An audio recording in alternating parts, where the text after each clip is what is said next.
Guys, Shubhi reaction channel में आप सभी का स्वागत है। आज भोपाल की बहू नीतू जी और जगत भैया लाइव हैं।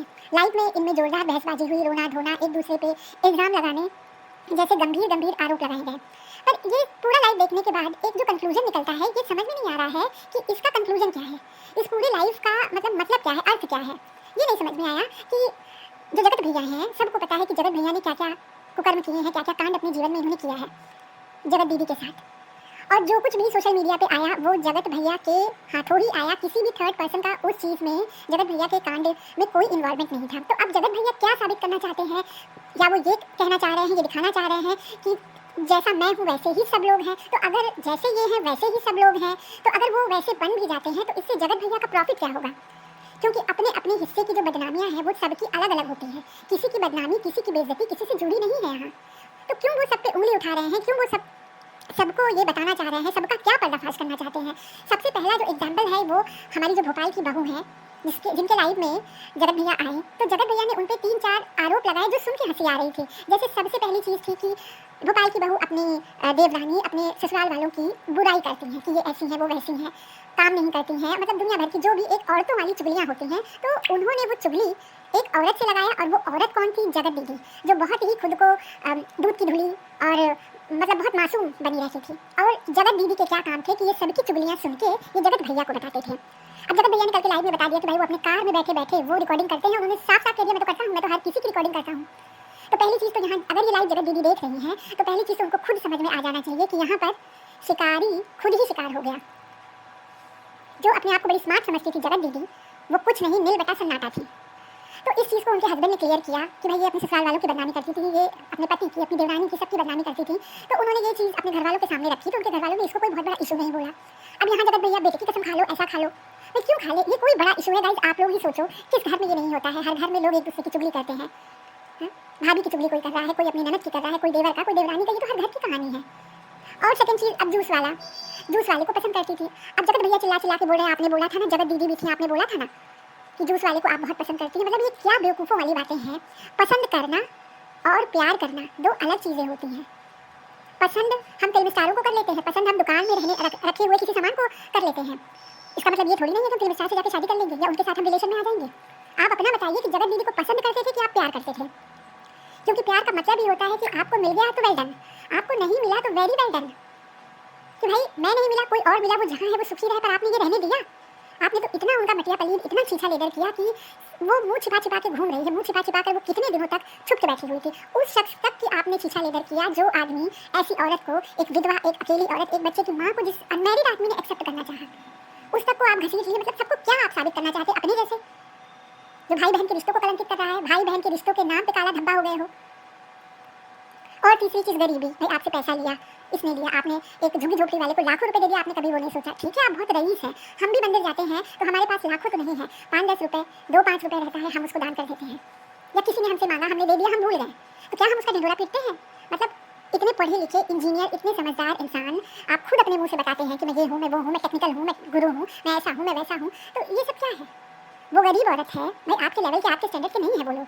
ठीक है, वो गरीब औरत थी, उसकी गरीबी में मीशू ने भी उनकी हेल्प की थी। उनके पास पैसा नहीं था जब आप सब लोग एक टूर पे जा रहे थे, उस समय मीशू ने ये भोपाल की बहू ने एक वीडियो में बताया था कि वो जीवन भर उनकी शुक्रगुजार रहेंगी, और आपसे अगर लिया भी तो नौकरानियों की तरह आप लोगों के साथ लगी रही। आप बदतमीजियाँ उनके साथ करते, ऐसी हंसी मजाक करते कि उनको पब्लिक प्लेस पर भी आप लोग छोटा ही महसूस कराए। और वो जो जगत दीदी, उसने तो इनको अपना बिल्कुल मेड बना के रखा था। क्या आप दोनों मिलके क्या जग जीतने जा रहे थे? क्या सपना देख रहे थे क्या कि हम दोनों मिलके दो कान काटने वाले पूरी दुनिया जीत लेंगे? ऐसा जमीन पे गिरे कि धड़ाम से हो गए। तो किसी की गरीबी में आपने दिया है तो ये चीज़ कोई भी एक समझदार आदमी सोशल मीडिया पे बोलता है। अच्छा, अब ये कौन सा बहुत बड़ा अपराध है, कौन सा बहुत बड़ा पाप उन्होंने कर लिया? वो गरीब है, उन्होंने आपने उनको पैसों की मदद की, तो वो पाप है, अपराधी है वो। उनका पति उन्हें मारता है, इतना मारा कि उन्होंने अपने चेहरे को दिखाया, हाथ को दिखाया कि हाँ यहाँ निशान पड़ गए, मेरे पति ने ऐसा मारा। तो अगर ऐसी किसी औरत के साथ सिचुएशन होती है तो किसी न किसी से तो वो अपना दुख शेयर करती है ना। तो उसने जगत दीदी के साथ शेयर किया। अब वो जगत दीदी छोटी सी छोटी चीज़ को आपके पास पेन ड्राइव में सेव करवाती, सेव कर लो, आगे चल के काम आएगा, सेव कर लो। ये भी कोई बहुत बड़ा इशू नहीं है, पति पत्नियों में होता है। अरे भाई, कभी कभी अनबन हो जाती है, हाथ उठ गया, मुँह से कुछ अपशब्द निकल गया, इसमें कौन सा बहुत बड़ा पाप हो गया? उनके पति ने तो इज्जत से ही बात किया ना आपसे। लेकिन आप ऐसी ऐसी तुच्छी चीज़ों पे बहस कर रहे हैं। ये रिकॉर्डिंग आपने रखी थी। अरे हम तो कहते हैं इस रिकॉर्डिंग को आप सोशल मीडिया पे लगा दीजिए, अरे पेपर में छपवा दीजिए। पति ने पत्नी को मारा, उनकी कौन सी इज्जत जाएगी? गरीब थी, आटे खरीदने तक के पैसे नहीं थे, हमने दिया, तो क्या वो बेइज्जत हो जाएंगी? और क्या जूस वाले को पसंद करती थी, जूस वाले से प्यार था, तो क्या वो बेइज्जत हो जाएंगी? जूस वाले के साथ भागी तो नहीं, जूस वाले के साथ नैन मटक्के तो नहीं कर रही थी, कम से कम जूस वाले को भैया तो बना के इशकबाजी नहीं कर रही थी, बैठी है ना अपने पति के साथ, अपने परिवार के साथ।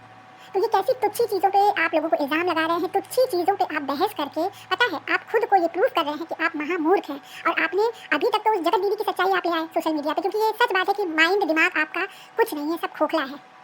और उस जगत दीदी का तो आपने किया पर्दाफाश। अब आप ये छोटी छोटी सी चीज़ें जिनको एक नॉर्मल इंसान भी जिन पर नहीं ध्यान देता है, उसको आप सोच रहे हैं मैं बहुत बड़ा इशू बना के सोशल मीडिया पे ले आऊँगा। कोई इशू नहीं है भाई, बिल्कुल भी इशू नहीं है।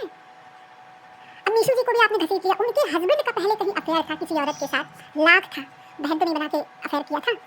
बहुत लोगों के अफेयर होते हैं, ये कोई बहुत बड़ी बात हो गई है क्या?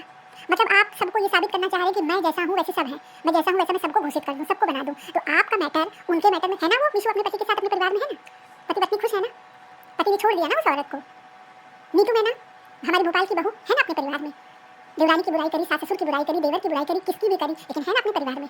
जूते मार के भगाई तो नहीं ना, ना उन लोगों ने इनको जूते मार के भगाया, गरीब थी, अरे ठीक है अपना पेट पालने के लिए उससे जैसे करते बना वैसे वो करी। एक इतनी तुच्छी सी रिकॉर्डिंग, मैं तो ये नहीं समझ पा रही हूँ कि ये भोपाल की बहू बेवकूफ़ थी क्या? इस रिकॉर्डिंग का कोई मतलब नहीं है भाई, कुछ भी मतलब नहीं है। हम लोग तो राह चलते जो है चुगलियाँ लगा देते हैं, चुगलियाँ कर देते हैं, ये वो ऐसी थी पता है, वो इस तरह की थी मालूम है। तो ये कोई इशू है? और इतनी सी चीज़ के लिए भोपाल की बहू इन दोनों से, इन जैसों से डर रही थी जो पर्दे के पीछे न जाने क्या क्या कुकर्म किए हैं, इनसे वो डर के चुप थी, इनकी मनमानियों को सहती थी। आज भोपाल की बहू चैन की नींद सोएगी और कल सुबह वो जाएगी भगवान का पैर छुएगी कि भगवान बहुत अच्छा हुआ कि तूने ये दिन दिखा दिया, तूने ये जितना भी इसने बटोर के मेरे खिलाफ रखा था तूने सबके सामने ला दिया। और ये चीज़ और पहले आ जाता तो शायद वो भोपाल की बहू और चैन से सोती। उसका कुछ नहीं, कोई पब्लिक उनको कुछ नहीं बोल रही है भाई। पति कैसा भी है, मारता था, पीटता था, वो शराबी है, वो ऐसा है, वो वैसा है, मतलब कैसी चीज़ों पर आप बहस करें, कैसी ये चीज़ों की रिकॉर्डिंग रखते आप कुछ नहीं कर पाएंगे। जैसा भी था उनका पति अपनी पत्नी को डिफेंड करने के लिए खड़ा रहा ना, आप खुद को देखो पहले, खुद को देखो, पूरा नौटंकी कर रहे हो, सबके सब मिलकर नौटंकी कर रहे हो। बीवी कहीं और भटक रही है, माँ बाप कहीं और भटक रहे हैं, भाई भाई की वाइफ अलग बेचारे बिलख रहे हैं, और तुम ऐसे अपने राजमहल में। इसीलिए राजमहल में थे अकेले कि मैं आप बैठ के रोज एक एक का पर्दाफाश करूंगा। तो जो घिनौना पाप आपने किया है ना, वो आप किसी की भी रिकॉर्डिंग आप सोशल मीडिया पे ले आइए, किसी की भी वीडियो ले आइए, आपके कुकर्मों से, आपके घिनौने कामों से ज़्यादा घिनौना उनका होगा ही नहीं। ये बहुत ही माइन्यूट चीज़ें हैं, हर घर की कहानी है। कुछ नहीं साबित हुआ, उल्टा आपको ही भागना पड़ा। ऑफ करके कैमरा आप भाग निकले, क्योंकि आपको आपके सारे सवालों का जवाब मिल गया, मुंहतोड़ जवाब मिला। इन चीज़ों का इल्ज़ाम लगा रहे थे, हम लोग तो इतनी आंखें फाड़ फाड़ के देख रहे थे कि अरे भाई कोई बहुत बड़ा बम फूटने वाला है, कुछ बहुत बड़ी चीज़ लगता है भोपाल की बहू का है इनके पास। पर ये क्या, ससुराल वालों की बुराई कर रही थी, पति ड्रिंक करते हैं या नशा करते हैं, हाँ, और जूस वाले से मोहब्बत हद हो गई है। तो ये जो भी है, आप पहले ठीक से अपनी रिकॉर्डिंग्स जितने लोगों की आपने की है ना, सबका पहले चेक कर लीजिए और फिर देखिए कि हमको ये अब किसको अगला टारगेट करना है, किसको बेवकूफ़ बनाना है, किसकी हम ब्लैकमेलिंग किसके साथ किसकी करें। मैटर तो देख लो ब्लैकमेलिंग वाले, आपका मैटर और उनके मैटर में अगर समानता हो तब आइएगा। तो ये घर घर की कहानी, कभी सास भी कभी बहू थी, इस तरह की जो स्टोरीज है ना, ये सब में दम नहीं है, खुद ही पटखनी खा के वापस चल दिए। तो सोचो समझो विचारो, उसके बाद किसी के बारे में बोलो। आप खुद से अपनी इमेज बिगाड़ रहे हो, कोई आपको ये बता रहा है, किसी ने बताया आपको? आप जो ये सारी चीज़ें बोल डाले हो ना, अब तो हो भी कुछ नहीं सकता है। ज़बान से निकली हुई बात वो स्प्रेड हो जाएगी, वो फैल जाएगी, वो वापस नहीं ली जा सकती है। आपने खुद ही अपने बारे में बता दिया कि आप कितने बड़े 420 थे, मतलब कितने आप दिमाग से कितने शातिर थे, आप लोगों की रिकॉर्डिंग करते हो। हाँ, आप फंसोगे तो आप दूसरों की रिकॉर्डिंग्स, दूसरों को ब्लैकमेलिंग चालू कर दोगे, और ऐसी रिकॉर्डिंग्स जिनका कुछ मतलब ही नहीं है, जिनको एक नॉर्मल आदमी भी ना सुनता तक नहीं है, भाव तक नहीं देगा। तो मत करिए आप ऐसा, दिखाइए। आप तो जब ये सारा मैटर खत्म हुआ था तो आपने बोला था मैं अपना टेक्निकल चैनल बनाऊंगा, मैं लोगों की मदद करूंगा। आप तो बहुत हेल्पिंग थे ना, मैं बहुत सारी टेक्निकल चीज़ें लोगों को सिखाऊंगा। जो लोग यूट्यूब में नए हैं, मैं उनकी मदद, कहाँ गया वो सब? क्या मदद कर रहे हो आप? मदद करने आ रहे हैं कि आप ये बेवकूफ़ों वाला काम कर रहे हो? सब निकल गए, जगत भैया सब चले गए, जगत दीदी अपना शुरू कर दी है, किसी से अब कोई मतलब नहीं।